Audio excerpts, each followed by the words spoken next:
Chakshurumilitam yena tasmai Shri Guruve Namaha.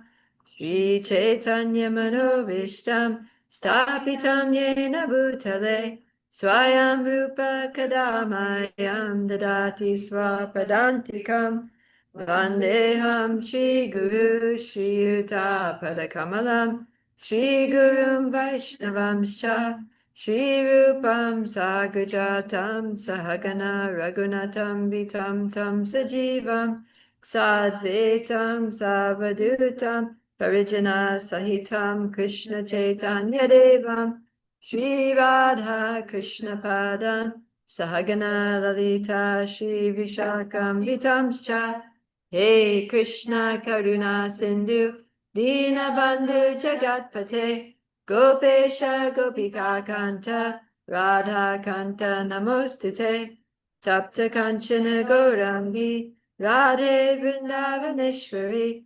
Rishabhanusute Devi Pranamami Haripriye Vanchakalpatarubhyascha Kripa Sindhubhya Evacha Patitanam Pavanebhyo Vaishnavebhyo Namo Namaha Shri Krishna Chaitanya Prabhu Nityananda, Shri Advaita Gadadhara, Shivasadi Gaura Bhaktarinda, Hare Krishna, Krishna Krishna, Hare Hare, Hare Rama, Rama Rama, Hare Hare. I'm gonna need it to read. Yeah. So I'm like partly blind. I need all the light I can get. Jai, so welcome everyone to today's Bhagavad Gita class. It's Tuesday, which is our first day of the class week. And that means we're starting a new verse for memorization. So we did 1426, right? Before, let's go on to 15. We can do 15:7.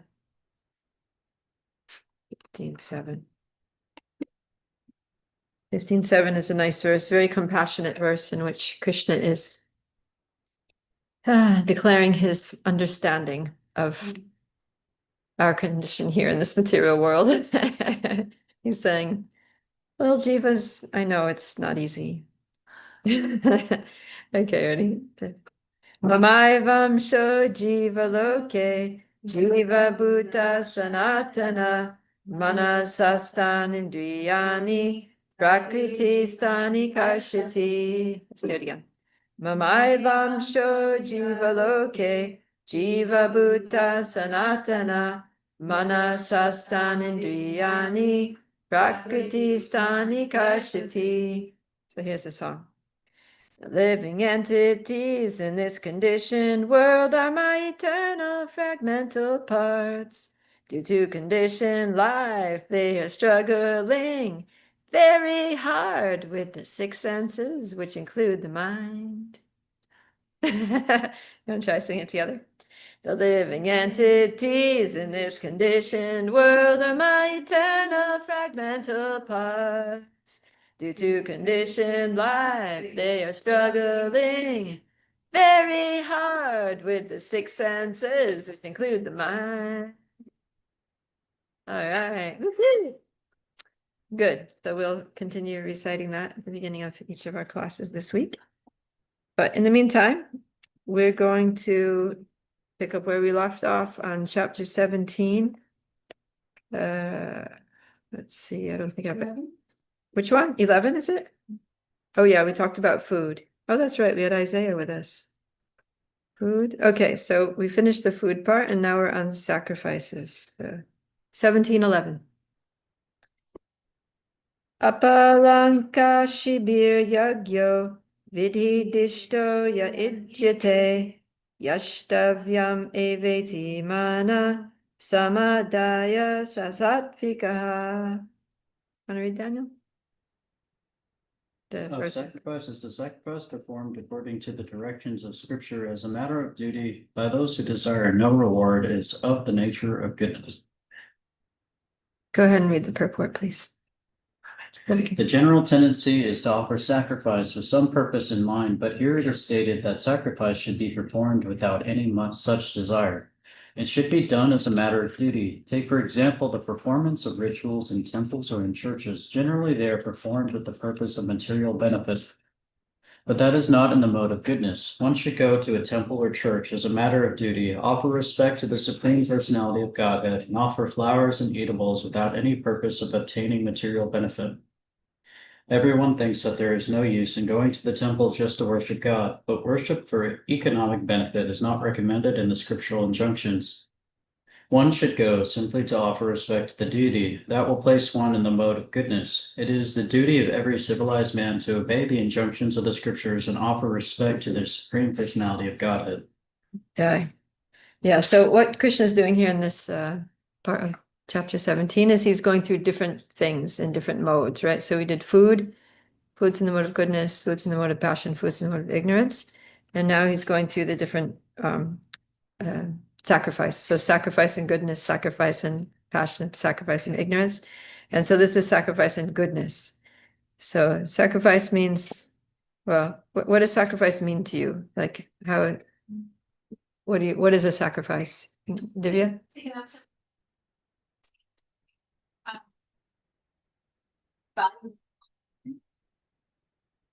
Okay, good. So to give up something that you like.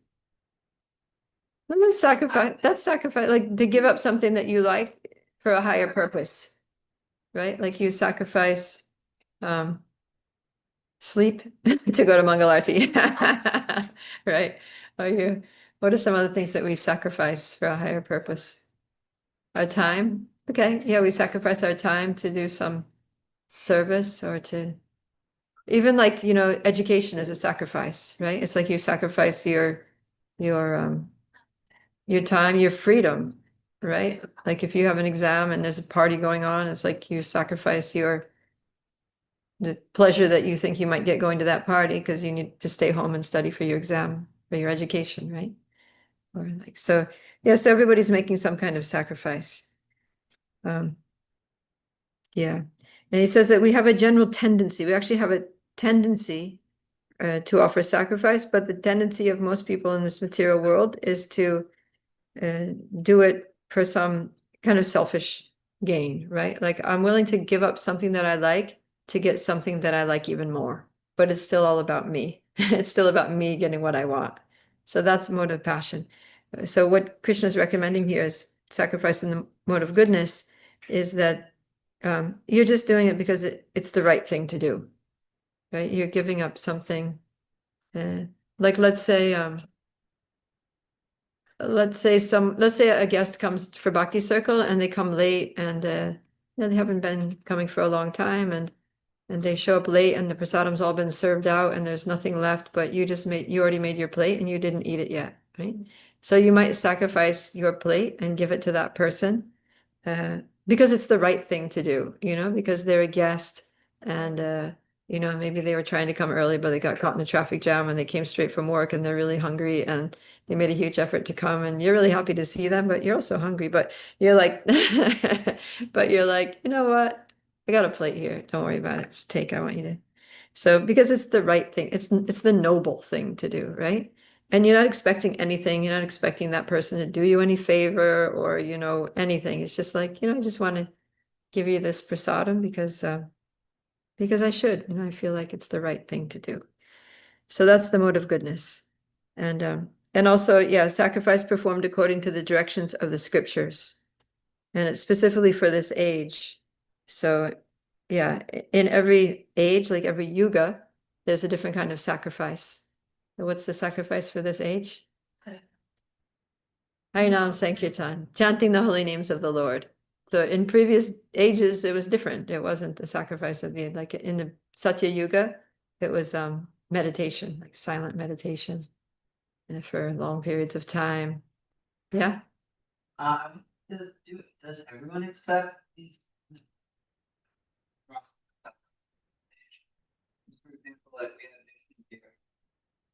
Almost seem like the most important thing to say was fire. Mm.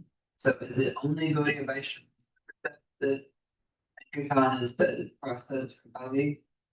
Or is it like, I mean, everybody, I mean, all Vaishnavas, at least, you know, from the Vedic tradition, they do value chanting the holy names. And like all the Vedic mantras, they have the holy name in them. So like Vishnu, yeah, Vishnu's from this Sri Sampradaya. So, I mean, he told me that, you know, he chants the Maha Mantra and he loves the Maha Mantra. He also chants Vishnu Sahasranam, which is also Harinam, right? It's 1,000 names of Vishnu. And yeah, but he also does his little, he would do his little yagya. So it was kind of like an additional thing. I guess you could say it was sort of like a carryover from a previous time, right? When the fire yagya, that's actually from Treta Yuga. So these things, I mean, they're all purifying and there's nothing wrong with doing them, but the main thing should be the main thing. You know, the main thing should be what's recommended. So, yeah, well, Brahma's not a name of the Lord, it's the name of a demigod, so that's not allowed, Arjuna. He's saying, Om Brahma Devaya Namaha. We have to follow in the footsteps of Prahlad, not Hiranyakashipu. Om Namo Bhagavate Vasudevaya. Okay, I'm glad that's clear. So, yeah, so the sacrifice for this age is chanting the holy names. And so people in the mode of goodness, they just chant the holy names. Why? What is the purpose in chanting the holy names for someone in the mode of goodness? Love of Krishna is transcendental. That's beyond the mode of goodness. If you're just doing it to please Krishna with love and devotion, then that's transcendental. Mode of goodness is still material mode, but yeah, you do it maybe for your purification, or you do it because scripture says so. Just because you want to follow the scriptures, you want to do the right thing according to scriptures, because it's your duty as a human being. Like human beings have to perform some sacrifice, have to give some charity, have to do some austerity. Otherwise, it's barely human life.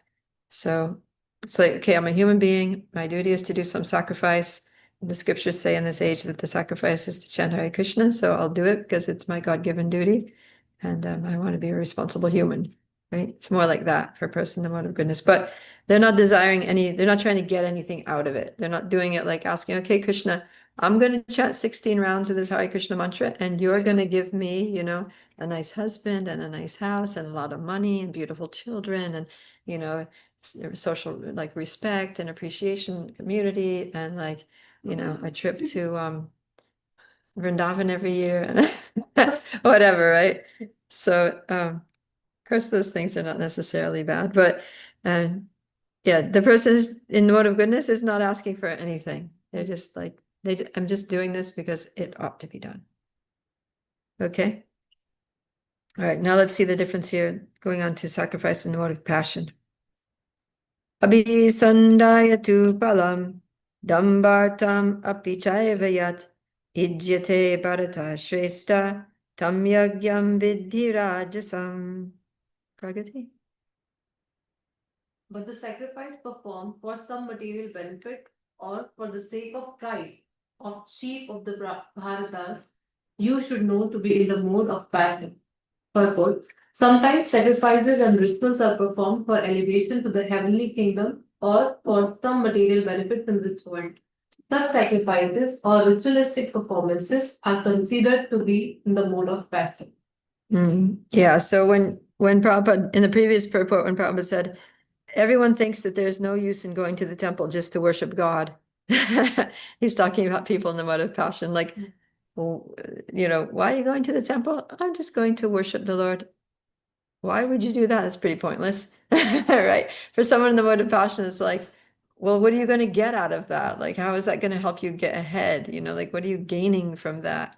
So they're always, person in the mode of passion is always thinking, what's in it for me? That's basically their tagline for like everything that they do, every interaction that they have with God or family or friends or whatever. It's always, what's in it for me? What am I getting out of this interaction? What am I getting out of this relationship? What am I getting out of this transaction?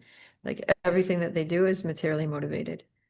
So, and sacrifice also. So even if they're doing some, you know, religious ceremony or just simply chanting japa or going to kirtan or going to a temple, it's because they want something, right?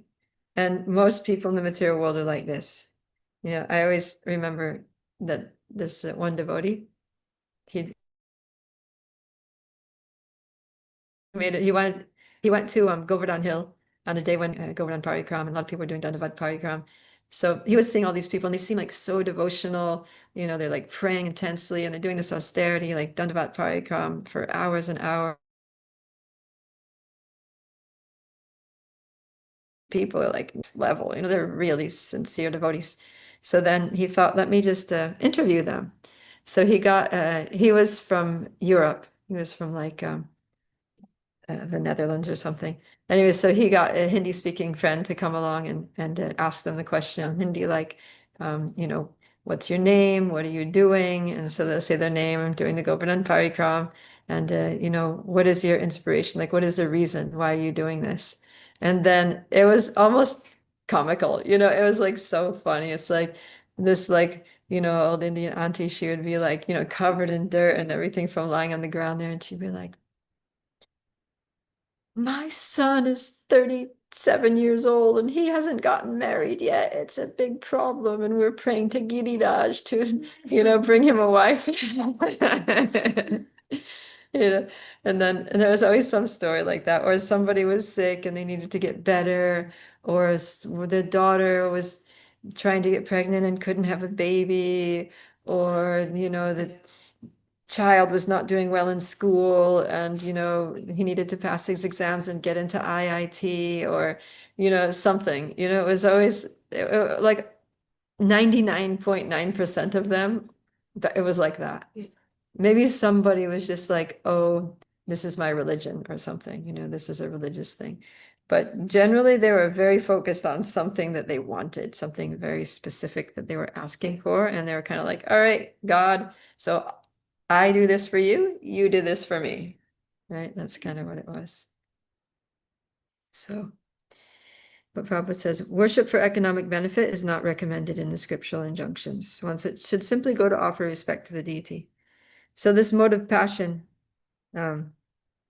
it's not really recommended. Of course, it's better to worship in the mode of passion than to not worship at all, right? Because even if we approach the Lord for some material benefit, we're going to get purified of that material desire just by approaching the Lord. And we see that very vividly in the story of Dhruva Maharaj, right? That he wanted a kingdom and he went to God and he didn't care. He was just like, dear God, give me a kingdom. And then Narada Muni was like, all right, if you want God to give you a kingdom, then you got to chant Om Namo Bhagavate Vasudevaya and make a deity and worship the deity, offer fruits and flowers, and basically do, you know, all the items of bhakti. But then by doing those things, he got purified. And when the Lord actually appeared to him, he was like, yes, what can I do for you? He was like, well, I feel a little ashamed of myself right now because I set off doing this worship to try to get a kingdom, but I don't really want that anymore. All I want is your pure devotional service. So if we're sincere and even if we have material desires, but if we follow the process very, you know, seriously under the guidance of a bona fide spiritual master, then that process will purify the heart and elevate us from the mode of passion to mode of goodness and then to the transcendental platform. So that's the power of worshiping the Lord. So we shouldn't feel bad, you know, if we're asking God for material things, but we should just be aware that that's not the highest form of worship, right? It's kind of like a lower materially motivated, somewhat contaminated mode of worship, but it's better than nothing. And if that's all you can give the Lord, then by all means, give it, you know, approach him anyway. And that's, yeah, in the Bhagavatam it says, akama sarva kamo va moksha kama udaradi tivrena bhakti yogena yajeta purusham param. That whether you have no desires, whether you're full of material desires, or whether you're desiring liberation, don't worry about it. Just perform bhakti yoga with a lot of intensity for the Supreme Personality of Godhead, and it'll be all right in the end. So, okay. Any questions about sacrifice in the mode of passion?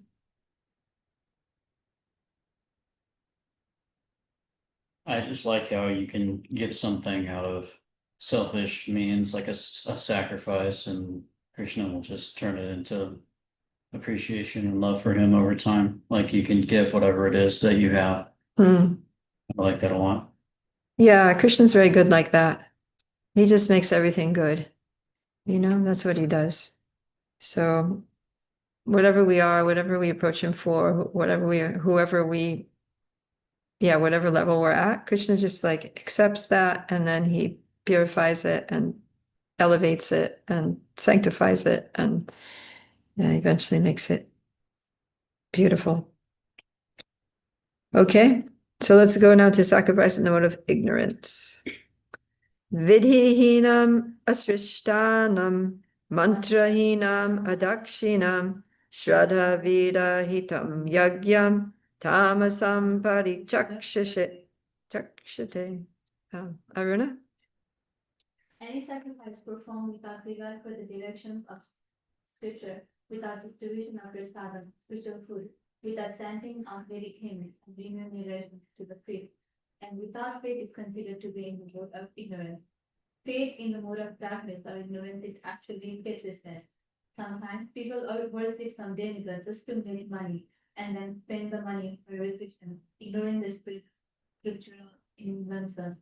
Such ceremonial shows of religiosity are not accepted as genuine. They are all in the mode of darkness. They produce a demoniac mentality and do not benefit human society. Okay, yeah. So he says vidhihinam. That's directly opposite to what text 11 said, or vidhidishta. So vidhidishta in the mode of goodness, sacrifice in the mode of goodness is according to the direction of the scriptures, vidhidishta. And sacrifice in the mode of ignorance is vidhihinam. It means without the direction of the scriptures. So in other words, it's just you decide yourself what you want to do. Basically, it's just whimsical and whatever. It's like, I know what I'm going to do, and this is what I'm going to do. So without any regard for the directions of the scriptures. And then he says, ashrishta annam. So annam means food, and prasadam. So without distributing any prasadam. So that means that whenever we do some function, there has to be some prasadam. Right? Like, especially if we go out in Harinam, we should take some prasadam. We distribute. Or if we have any festival or a ceremony, then there should be some prasadam. Right? Like we have mantra night, and then there's brownies and tea, or halava and tea. We have bhakti circle, and there's dinner. So if we do a program, then even if we don't have like a full meal or something, at least there should be some cookies, a sweet ball, or something, juice, or something, distribution of prasadam. And then he says, mantrahinam. If it's done without any chanting of a mantra, without any, he says chanting of Vedic hymns. But in our case, mantra, Hare Krishna Maha Mantra. So whatever we do, the Hare Krishna Maha Mantra should be there. Right? If you're cooking, chant Hare Krishna. If you're cleaning, chant Hare Krishna. If there's a festival, there has to be kirtan. If there's a program, there has to be kirtan. If you're worshiping the deity, you should be chanting Hare Krishna, softly at least, while you're doing the bathing and the dressing and all that stuff. So, yeah, I remember there was one devotee, and it was during the deity worship course, and Janivas Prabhu was one of the main teachers. I think he was, at that time, he was like the head of the deity worship Mayapur Institute courses, or Mayapur Academy. And yeah, there was one devotee that was really good, like had the procedure like down, like every little detail was correct. And then there was another devotee that he made some little mistakes in the procedure, but he was chanting the Hare Krishna mantra the whole time. And then he was doing everything. So then at the end, Danyavas Prabhu, did the assessments and he gave the grades. And he said, and the best student was that one who was chanting the Hare Krishna mantra the whole time, even though he made some mistakes that everybody noticed because they watch each other do it. And all the students knew, oh, he messed that, he skipped this up, he skipped that part, he put that in the wrong place, whatever. So everybody knew that he had messed up a few places. But Johnny Rasprue said that because it's Kali Yuga and the process is not deity worship, the process is chanting the holy name. So, even though he made some mistakes, the holy name made everything perfect. Whereas the other one followed the process perfectly, but who knows what was going on in his mind. Whatever. So yeah, I thought that was really nice because it emphasized that really what we're doing is the essence of everything is chanting the holy name.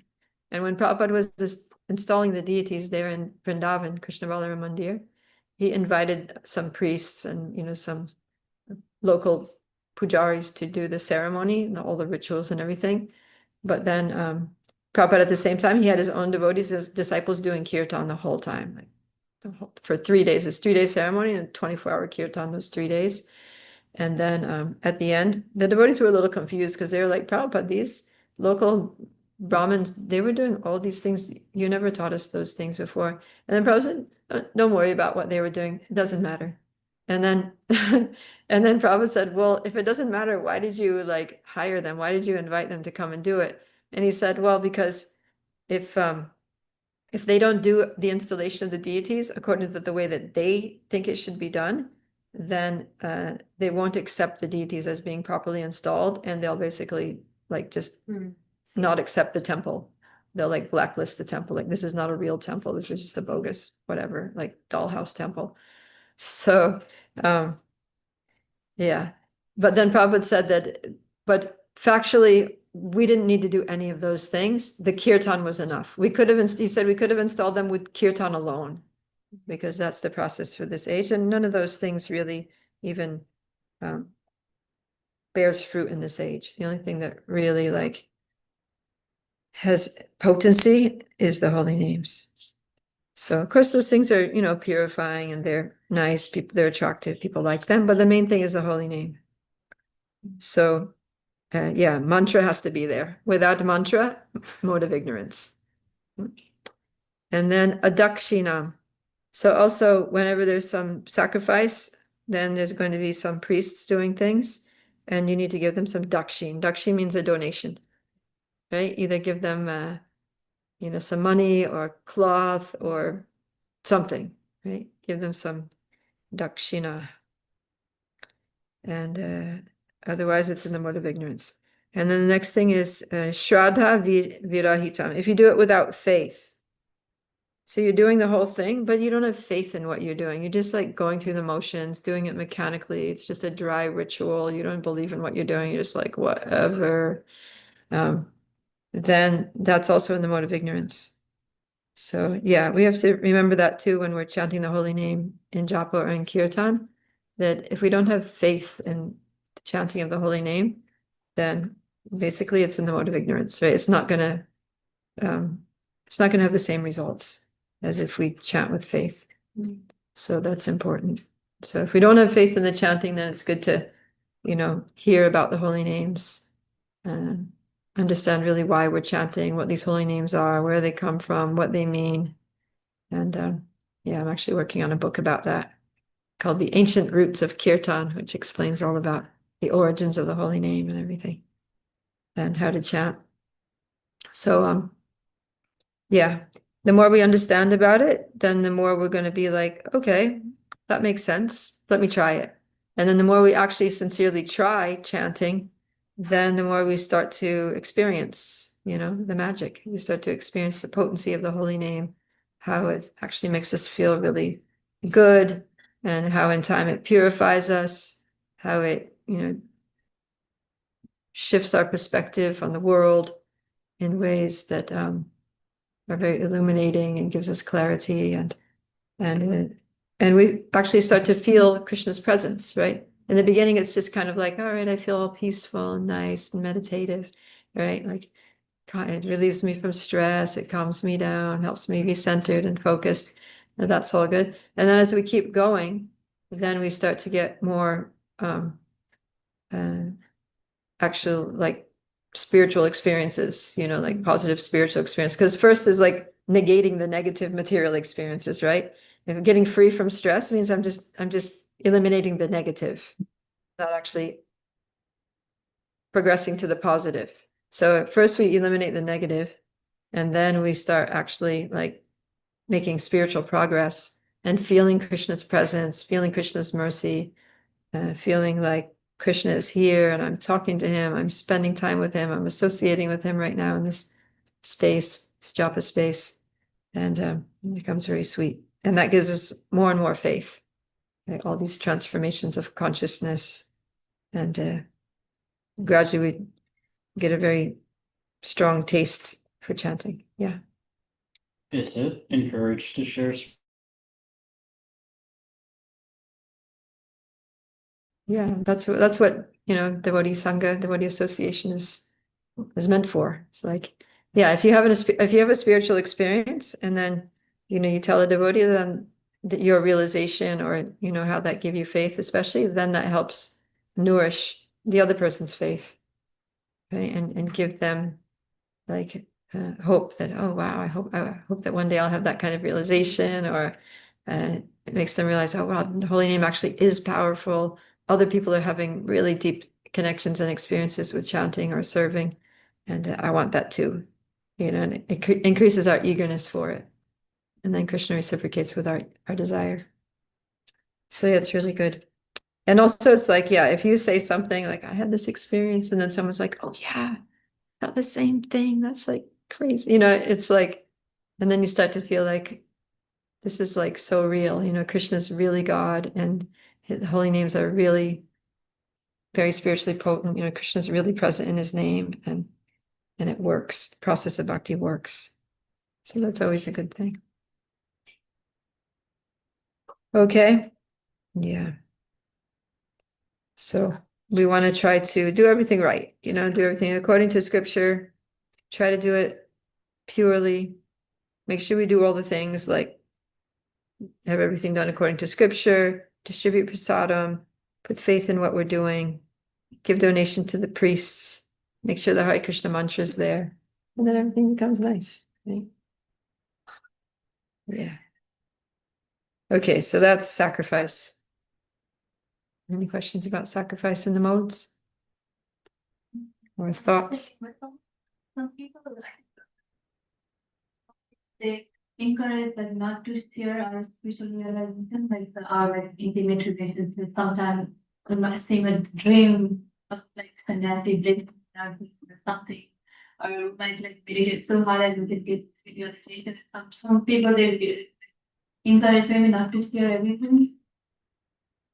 I mean, if it's something very, very intimate and personal and confidential, if it's like, your swaroop or something, then, like something like that, like keep to yourself. If it's like what? Like, so you get a revelation of your eternal constitutional position in relation to Krishna, like, I'm a gopi, I'm a Kara, I'm Mother Yashoda's helper in Goloka or whatever. Then, that's like your personal thing. Don't go broadcasting that on the street. But if you have some realization, let's say you realize that you had some misconception about life, about reality, and you're like, oh my God, I just realized that it's not what I thought it was, What if you saw Krishna in a dream? Yeah, that's okay. You can share that. Yeah, sometimes devotees, Meditating and suffering. yeah, you can share that if you want. I mean, but often devotees dream about Prabhupada or dream about Krishna. But even then, you need to be careful, like, share it with people that are devotees who are close to you, that, that you have a relationship with. Because some devotees might think like, if you share it with people who don't have faith at all, just like, random people that come to the temple or something like that, then I don't know. They may have a sense that you're like boasting, or I don't know. It just all has to be done in a sweet way, for the right reasons and with the right people, and yeah, best like that. You know what I mean? Because these things are personal, and you don't want to make it cheap, right? You want to keep it sacred.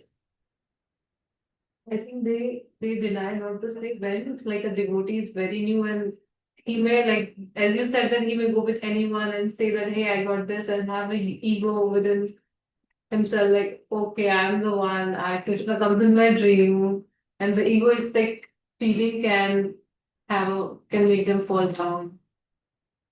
Yeah, there was one boy that was coming to he was coming to Krishna House, Gainesville, and then and maybe he'd been there for like a week, and then he was like, yeah, I was chanting and I saw Krishna and he was going from, and then he came, hugged me. It was like a sweet concept and stuff. And everybody was just like, all right, that sounds like a really nice japa session. Everyone was being, sweet with him and stuff. And then he just kind of like, I don't know, his old girlfriend came along and he just like ran off and we never saw him again. So it's easy to say things, and sometimes we might have some I don't know, sometimes we so badly want to have, like a very like some kind of visual experience. We want to see something. We want to like we really want that to happen. And sometimes we can just almost imagine it, and think that we did or something. So it's good to give it some time sometimes, and just like, and some things are just really personal that you want to keep private. It's like you want to keep it between you and Krishna. That's okay too. It's like, Krishna, thank you for this experience. Or you might want to share it with like a senior devotee, just like if you're not sure whether it's something very meaningful or if it's just some like thing that your mind concocted, then you might want to share it with like, a senior mentor or your guru or something. And just be like, that oh Prabhu, this is what I had a dream like this. Like imagining things, because sometimes it can be hard to tell, right? Yeah. Okay. All right, so let's go on to text 14. Now we're going to go into austerities. And so there's austerity of the body, austerity of speech, and austerity of the mind. And then we'll look at those in goodness, passion, and ignorance probably tomorrow. But let's look at these here. So 14.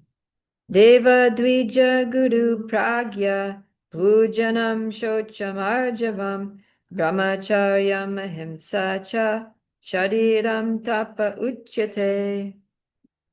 Who's reading? Divya?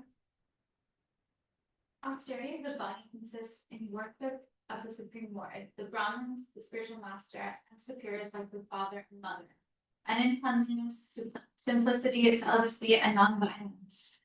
The Supreme Godhead here explains the different kinds of austerity and penance. First, he explains the austerities and penances practiced by the body. One should offer or earn or learn to offer respect to God or to the demigods, perfect, qualified Brahmins, and the spiritual master and superiors like father and mother, or any person who is conversant with Vedic knowledge. These should be given proper respect. One should practice cleansing oneself externally and inwardly, and he should learn to become simple in faith. He should not do anything which is not sanctioned by the scriptural injunctions. He should not indulge in sex outside of marriage life, or sex is sanctioned in the scripture, only in marriage, not otherwise. This is called celibacy. These are penances and austerities as far as the body.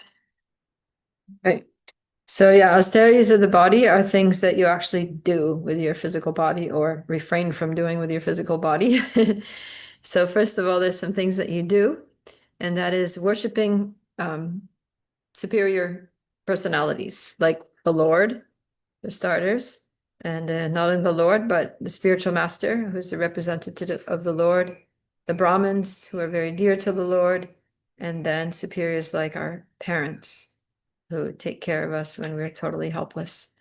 So this is it's like an expression of gratitude to these.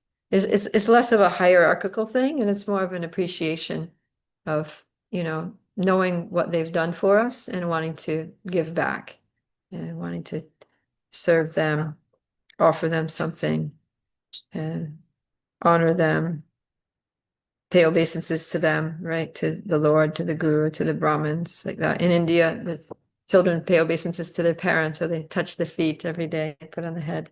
So this is austerity of the body, right? You don't necessarily want to go there and put your head on the floor or touch someone's feet, but it's a little bit of an austerity, right? So what you do with the body.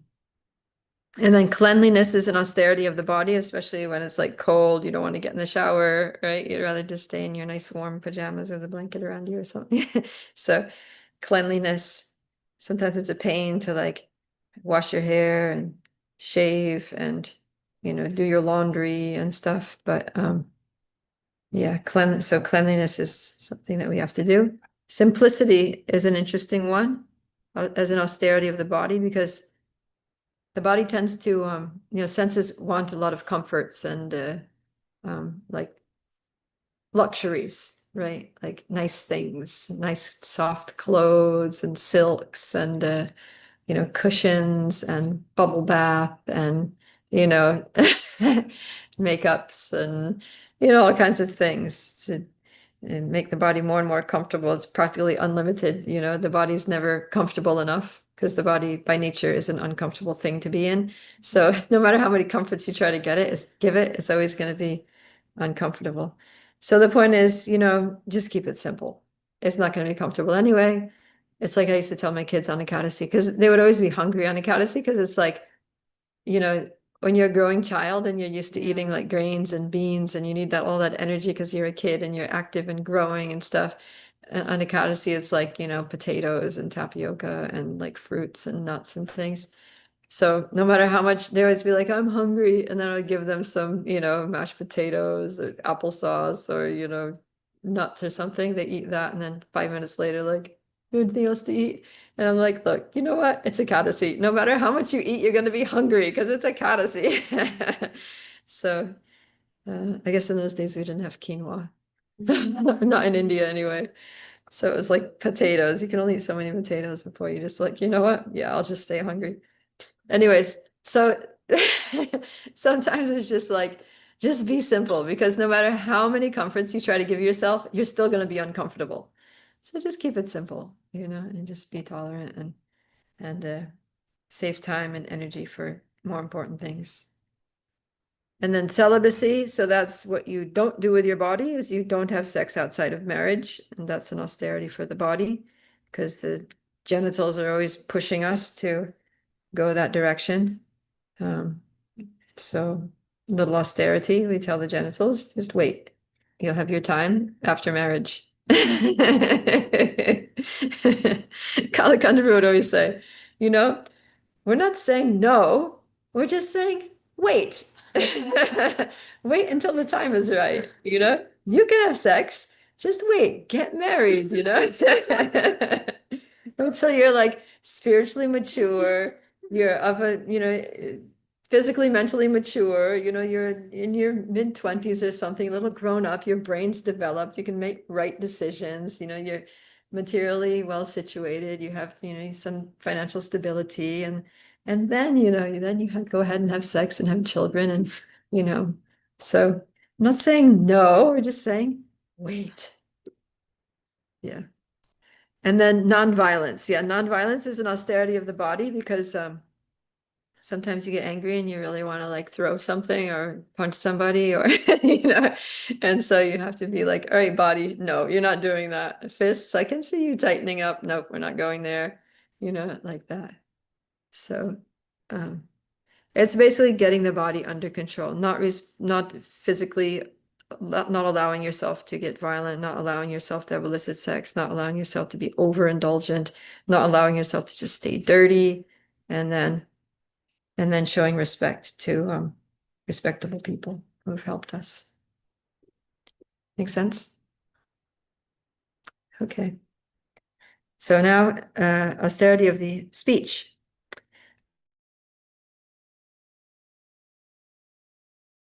Tam chaya swadhyayabhyasanam chaiva vanmayam tapa uchyate. Someone out there want to read? Alia? Here, text 15. Yes. Okay, cool. Hello. Yes.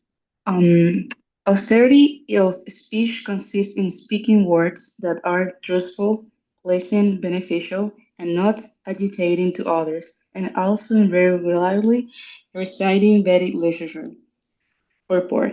One should not speak in such a way as to agitate the mind of others.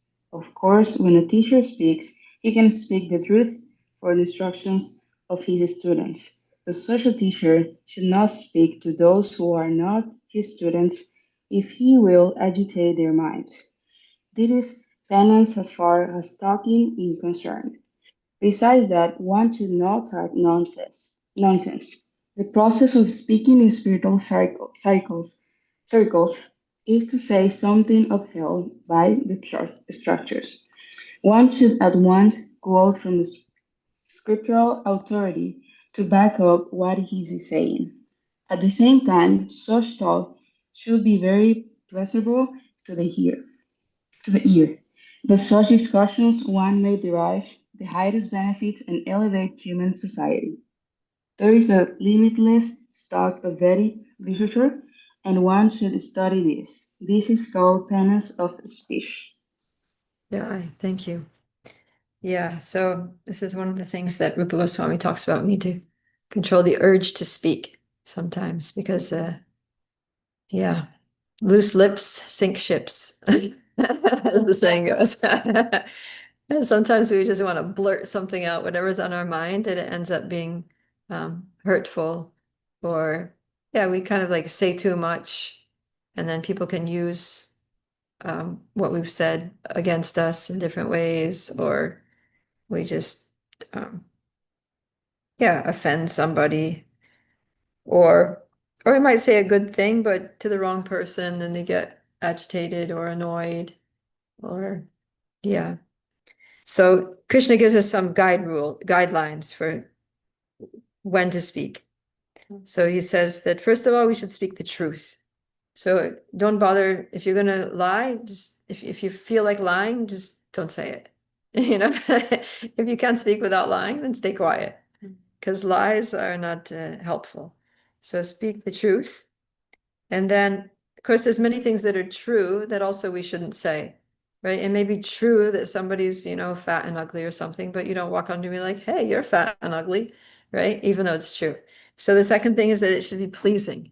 You should speak words that are kind. Like my mother would always say, if you don't have anything nice to say, don't say anything at all. So yeah, we should speak kind words, pleasing words that make people smile and feel encouraged and supported and happy, right? Because material life is hard enough, right? Without people like condemning us and criticizing and discouraging and telling us that we're stupid and whatever, right? So try to say things that are pleasing. And then also beneficial. So beneficial means not just that the person wants to hear it, but that it's true and it's helping them, right? So we're not just people pleasers that we go around just saying things to please people, but we also think, well, what does this person actually need to hear? And Prabhupada says that sometimes if something is true and it's beneficial, then even if it's not pleasing, might need to say it anyway, right? Like if you're a doctor and you just did some tests and found out that someone has cancer or something, they're not going to be pleased to know that, right? But if it's true, and obviously it's beneficial that they have that information because they need to make informed choices about treatment options, so you need to say it even if it may not be pleasing. So yeah, the same way sometimes in sharing Krishna consciousness, there are some things that people don't want to hear, right? Like no illicit sex, no meat eating, no intoxication, because it's not the first thing we tell people, but there'll come a point, where we maybe, can begin to suggest that people change certain habits, right? That it'll be beneficial for you if you do this. And it's definitely true. And you may not like to hear this, but it's good to know, right? That by eating meat, you're getting a lot of karma and you're going to suffer in the future and yeah, risk becoming an animal or worse and being slaughtered. So yeah, people need to know these things, even if it's not like good news. I mean, ultimately it is good news because it's like, okay, now that I know that, now I can like change, and I can avoid a dark future. I can avoid just dying of cancer in a month's time, now that I know that I have it and I can actually get treated. So, yeah, and then the fourth one here is not agitating to others. So try not to say things that's just going to agitate people's minds. But Prabhupada gives the example that a teacher can speak the truth for the instruction of their students, but such a teacher should not speak to those who are not his students if it will agitate their minds. So the idea here is that sometimes someone may need to be corrected because they're doing something wrong, but you may not be the right person to correct them, right? We should speak if we have a relationship with the person. If the person accepts us as a teacher, as a mentor, as a guru, as a, or if you're a parent, you have that relationship where it's your role to correct the person, and the person's also able to accept correction from you, then you can speak. And sometimes even if you do have the role, the person may not accept, they may not be able to hear it from you. So you have to, like, sometimes when I was teaching in Mayapur, I was teaching teenage girls. So it's because she listened to me, she only listens to you. And I was like, yeah. So Did you do it? I would always do it like in a way. Yeah, I would do it in a very subtle way, or like in a group setting, kind of like something like analogous to an Istagosti. So in a class, maybe we're reading a Bhagavad Gita purport where Prabhupada kind of brushes on that topic and then bring it up like that so that the person doesn't feel like confronted. I was very sensitive, and that's why I could speak to them, that's why they listened to me, because I didn't like directly confront them. Sometimes I did if I had to, but I tried to do it in a gentle way. Okay. And then Prabhupada says, besides that, one should not talk nonsense. Right? So yeah, nonsense, just goofing around or gossiping or just criticizing and things like that. And then he says the process of speaking in spiritual circles is to say something upheld by the scriptures. So as we're devotees, right? We're living in spiritual circles here in Krishna House and Radhikala Chandji community. So we should say things that we should speak according to the scripture. Whenever we're like giving a class or making some philosophical point, we should be able to back it up with scripture if we have to. Right? If we make something be like, oh, where's that from? You'd be like, yeah, it's here in Bhagavad Gita. We were talking about a Bhagavad Gita class. We just read it yesterday in Bhagavad Gita 17.14 about austerities in the body. Yeah. Krishna says, yeah. So that's why we're learning verses, right? That's why we're trying to memorize some Sanskrit shlokas and the translations, because, if we make some philosophical point, then we can also back it up with scripture, and then it gives a lot of, authority, basically, to the point that we're making. So this is not my point. This is Krishna's point, and I'm just, explaining it. So, yeah. But as much as possible, it should be pleasurable to the ear. It reminds me of because the idea is that we want people to listen, right? We want people to, as devotees, we have a message, we have things to say. And so we want people to listen to Krishna's message, basically, what Srila Prabhupada came to give the world. And we want people to listen to us. So we have to try to make it as pleasing as possible, present it in a way that's as palatable, as attractive, as interesting as possible, so that people will listen, take it seriously. I was thinking of, when I was doing that, when I was studying the 11th canto, and from nature. So one was water, right? And then it was talking about a river. So one lesson that we can learn from a river is that if you think of the sound that a river makes, it's very nice to listen to, right? If you sit next to a stream, or it's just so relaxing, it's so pleasing to just listen to the flow of water. I don't know how to make that sound, but like, you don't know what it sounds like a flowing stream, a babbling brook, it's just like so relaxing and soothing to the mind. And so that speech should be like water, that it should be soothing and pleasing. And then also water is purifying, right? We use water for cleaning. And without water, you're not cleaning, right? You can take a cloth and wipe, say you spill some doll or something on the floor, and then you just get a dry cloth and try to wipe it up. It's still going to be like sticky and gross. But if you get water and wipe it nicely with water, or throw water and rinse it off, then it's clean. So, yeah, our speech also should be like water in the sense that it's purifying. So we should speak things that are actually not just pleasing, but purifying, that are spiritualize the atmosphere, that create an uplifting, spiritually nourishing atmosphere by our words, right? So that's, yeah, Krishna Katha, or speaking something related to Krishna, sharing realizations. Yeah, like yesterday we were sitting in the circle, we were doing like a, Champakalata was doing a little training about how to facilitate a community group.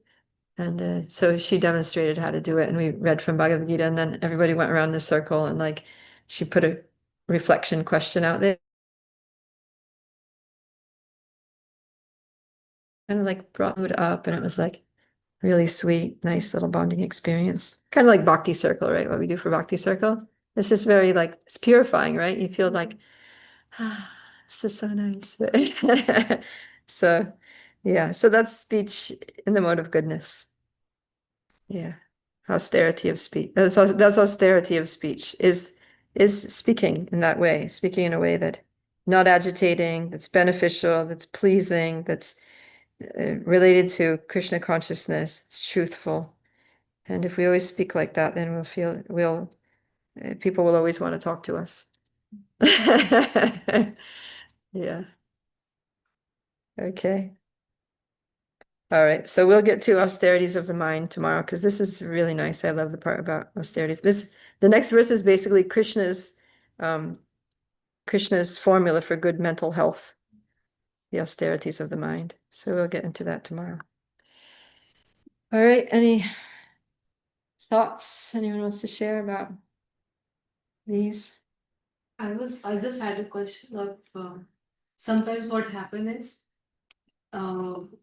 so like you said that we have to speak back of from authorities and everything. And we feel that if someone, the one who is listening is not capable, like cannot take what the truth, like is not capable of taking the truth, and then what should we do? Like if we do not speak, then they were still in blunder and like in a bad situation. And if we speak the truth, they cannot take it. Yeah. So you have to be very diplomatic. And so is that right, or you should just go and say the truth, whether it is, yeah. I mean, it depends on what it is, if it's like your house is on fire and they're like, no, it's not, then you need to be like, bro, I'm telling you, your house is on fire. So, yeah. But if it's just, if it's some like fine philosophical point or something, and you're trying to explain to them and they're just like, Yeah. I don't think so, then just, give them some time. Or maybe ask someone else. Maybe you're not the right person to say it. And see somebody that they have a close relationship with, that they trust, and ask that person, maybe you can help. You could say, I see this person has an incorrect philosophical understanding. If the opportunity arises, can you maybe like help them get on track or something? You could do that. And is there also any austerity of hearing, like speech? Austerity of hearing. Yeah. I mean, Krishna doesn't talk about it here in this part, but he does talk about hearing in other places, that we should hear attentively and hear submissively, right? When we're, especially like if we're hearing from like, someone who's speaking Shastra. Yeah. If it's, like a qualified devotee who's speaking, then we should hear attentively and submissively. If it's some, person who has no real knowledge, just like ranting, then we don't need to hear attentively and submissively. But talking about hearing from, the absolute truth from a qualified person, then yeah, we should hear with some quality. Yeah, we need to be selective. Selective hearing. Hearing should be selective. Who we hear from, what we listen to. So that's kind of, yeah, you could say that's like an austerity of hearing, is that sometimes, you know, something may be interesting, right? Like some juicy gossip, you know, and you're like, oh, you hear people gossiping about someone that you know, and you're like, who is that? Right? But then, you know, your intelligence might kick in and be like, actually, this could be a little contaminating or disturbing, and you might better go just finish your japa now. Right? So Was that really? None of us ever. ever, yeah. Or maybe some music, you know, maybe like you turn on your car and then the radio just happened to be on and like playing some song that you like, but it's like some old like, you know, non-devotional music, and you're just like, oh my God, my favorite song from when I was like 17. I remember like dancing at the prom to this song. Woo. You know, so you might like be attracted to listen to it, right? But then your spiritual side is like, you know what? This is just gonna bring back so many like dark memories of my whatever, you know, I did on that prom night or something, you know what I mean? So yeah, better just put on some kirtan. So yeah, we have to make our choices wisely. Yeah, that was the Bhakti Circle talk last week, right? About sound and how there's sounds in the different modes, and different sounds have different effects on our consciousness. And as far as possible, we need to listen to transcendental sound. Okay. All right, let's wrap it up then. Bhagavad Gita ki jai, Srila Prabhupada ki jai, Gaur Premanandi. Hare Krishna. See you tomorrow. Oh, Pragati wants to know what's on YouTube. Okay, so we've got Mohit Katre. It's 3 a.m. in India. Thank you for staying awake for Bhagavad Gita. He says, thank you, Mataji, for information about sacrificing. And that's all there is. All right, Mohit. Well, thanks for joining us. And we shall see you all tomorrow. Same college time.